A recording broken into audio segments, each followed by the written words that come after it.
अरे अनिल बोंडेचं करायचं का? अरे संजय गायकवाडचं करायचं का?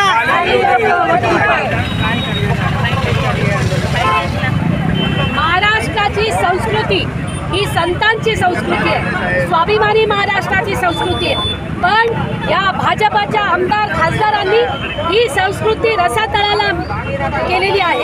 आज या अनिल बोंडे नावाच्या राज्यसभेच्या खासदाराने ते सर्वात उच्च असं सभागृह आहे, त्या खासदारानं ज्या पद्धतीने राहुल गांधींच्याबद्दल वक्तव्य केलं, संजय गायकवाड नावाच्या आमदारानं राहुल गांधीची जीभ फाटण्याचं वक्तव्य केलं, याचाच अर्थ नरेंद्र मोदींना या देशामध्ये संविधान जिवंत ठेवायचं नाहीये आणि म्हणून त्याच्या विरोधामध्ये आम्ही हे करतो आहोत। आमचं आव्हान आहे नरेंद्र मोदींना, अरे हिम्मत असेल तर राहुल गांधींच्या समोरासमोर बसून चर्चा करून दाखव। असं बेटाळासारखं तुझ्या कुत्र्यांना पाठवून तू कितीही आवाज केला तरी त्याचा फरक पडणार नाही। आणि म्हणून जर यांना अटक झाली नाही तर महाराष्ट्रामध्ये आम्ही अजून तीव्र आंदोलन केल्याशिवाय राहणार नाही, हा इशारा या निमित्तानं देत आहोत।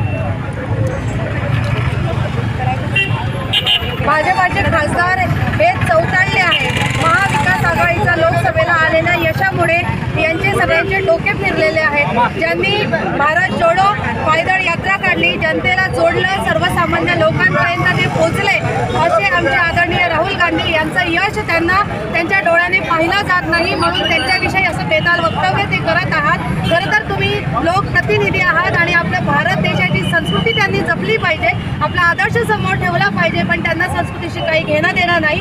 जे लोक सर्वसामान्य बरोबर राहतात असे आदरणीय राहुल गांधी यांच्याविषयी ते बोलत आहे, कारण त्यांना त्यांच्याविषयीची चीड निर्माण झाली आहे, कारण लोकांना ते हवे आहेत, पुढे त्यांचं वर्चस्व त्यांना सहन होत नाहीये, म्हणून ते असे वक्तव्य करत आहेत। आमची सगळ्यांची या ठिकाणी महाविकास आघाडीची मागणी आहे की असे बेताल वक्तव्य करणाऱ्यांना खासदार करण्याचा कुठलाही अधिकार नाही, त्यांनी तर राजीनामा दिला पाहिजे आणि त्यांना अटक झाली पाहिजे।